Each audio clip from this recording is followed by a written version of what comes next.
Senator Bernie Sanders is promising to take money out of politics. Yesterday, his campaign announced an initiative that promised to ban all corporate contributions to the DNC, replace the Federal Election Commission with a, quote, true law enforcement agency, and ban advertising during presidential debates. Sanders' campaign also unveiled the policy as a presidential hopeful recovers at home from a heart attack. We told you last week that Vermont Senator was hospitalized after experiencing chest pain during a campaign event. Joining us to discuss Sanders' recovery and his latest policy proposal is national co-chair for the Bernie Sanders campaign, Nina Turner. Thank you so much for joining us. We really appreciate it. So good to be here with you. Yeah, thanks for joining us. First of all, how is the senator doing? He's recovering at home. When can we expect to see him back on the campaign trail? The senator is fine. Him and Dr. Jane Sanders went for a walk yesterday. We got some video we can put up there. It's looking good. And I don't know if how many people noticed, but the senator was a long distance runner. That's right. So I think he still got that muscle memory going on, you know?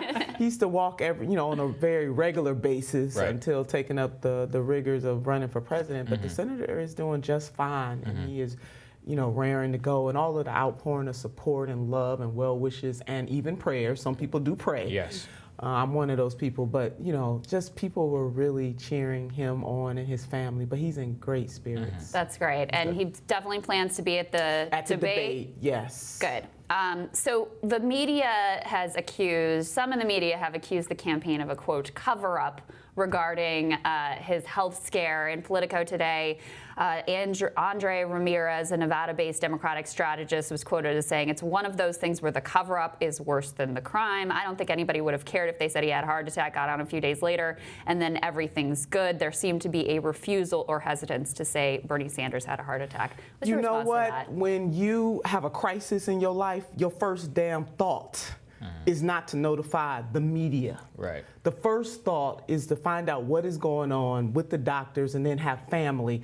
So anybody, whether they're Democrat or Republican, who would level, this kind of insensitive comment is just wrong. What Dr. Jane's first thought, instead of thinking about her husband, should have been, oops, let me notify the media what's going on. It's really ridiculous, it's asinine, and it really is unfortunate that this day and age that people can't even go through what naturally happens in life, whether you're running for president or not, and do so in peace without people talking about a cover-up. There was no cover-up. Yeah. That's ridiculous, though. And I hope most people, whether they support Senator Sanders or not, I would say this if this was any candidate, that their first thought should be about what to reveal to the press versus trying to figure out what's going on and how to remedy that. Makes no sense to me. So, Nina, what's the strategy we expect to see from the senator on the debate stage? There's been a lot of talk like he needs to come out and he needs to show force. What is the strategy going forward? The senator will do more of the same. I mean, we all know hashtag receipts, roll the tape. Yeah. The senator he's been consistent. He's been courageous. He's going to do more of the same. He's going to talk to the American people about what the problems are, what the solutions are, and how he is the fighter for this particular time, how he is the champion for this particular time, and how he has been consistently bumping against a rigged system that is even more rigged because of the person that we have in the White House. But it's not just corrupt because of him. And a lot of what is going on now just reminds me of the Gilded Age.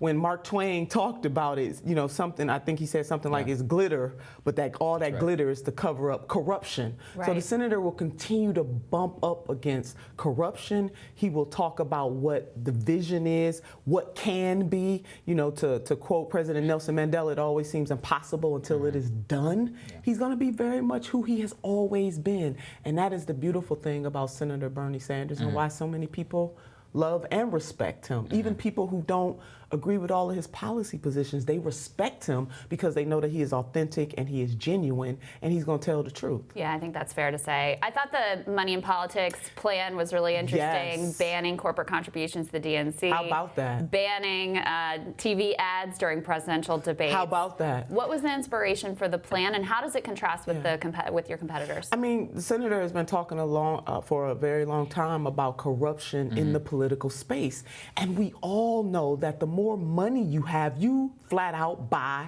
access. Your voice is louder than everybody else. And for the senator, the biggest example of how he juxtapositioned himself on that really did come, well, it came before 2016, but I mean on a national scale, is when he said to the American people, I will run for president of the United States of America, and I'm not going to take corporate money. I'm going to do it just by grassroots dollars. And he set in motion an entirely different paradigm for how you run for office. And so he's saying to the mayor, we need to publicly finance elections so that the everyday people of this country can have as much voice as the person who has the most money. That if you have the most money, you should not have more voice in a democracy. And I want to just throw out some stats here if I can. Let me get my face thing to work. Pull it up. You know, in 2016, 17 donors gave 3/4 of the Democratic National Convention's funding with corporations. So 17 donors gave 3/4 of the funding. Right. And that's corporations like Comcast, Bank of America, Facebook, all of them donating millions. And so the senator wants to ban that so that everyday people have the kind of access, and that those conventions don't have to be stamped with bought and paid for by Comcast or bought and paid for by AT&T. Has any other candidate ever proposed that? Not to my knowledge. Yeah. Senator is a trailblazer. Well, it's interesting, Nina, because it really is Bernie wanting to turn the DNC into his own image. And that's not something, that's actually the exact opposite of the message that we've seen from other candidates, particularly Senator Elizabeth Warren. Why is it that Bernie believes that that is the correct strategy? Because the obvious counter that we've heard from the strategists, he's going to take us, unless he shares his email list, like we're all going to be, bone dry and we won't be able to compete with Republicans. What's the response to that? That you can. Yeah. And he showed the most powerful example by doing it. Right. He didn't just say it, he did it. And in 2016, he raised about $230 million, able to compete without standing, and begging any multimillionaire or billionaire for anything. So he doesn't just say it, he does it. And so, and he's doing it again. I mean, as you all know, you saw our this quarter, over $25 million. We have more donors than any other presidential campaign in the history of presidential campaigns in this country. Most of those donors, teachers, Amazon workers, Walmart workers, so it can be done. So why not take the DNC? We're the party of the people. Why not take that same image for the DNC to say very clearly, to say and to do, and to say that this is the people's party, and as such, we will be funded by all of the people and not just a few wealthy folks. Yesterday on the show, I talked about the fact that, after that unbelievable quarter, $25 million, beating the whole field, most individual donations in presidential history, all of that, Washington Post writes an article, a news article, not opinion, a news article saying Bernie Sanders' campaign has no momentum. No secret, we've covered the sort of, I would say, contempt that much of the media has for the campaign. Where does that come from? What's your analysis of why that persistently is the case? The system is not just going to bend to Senator Sanders is a threat to the system. That's why.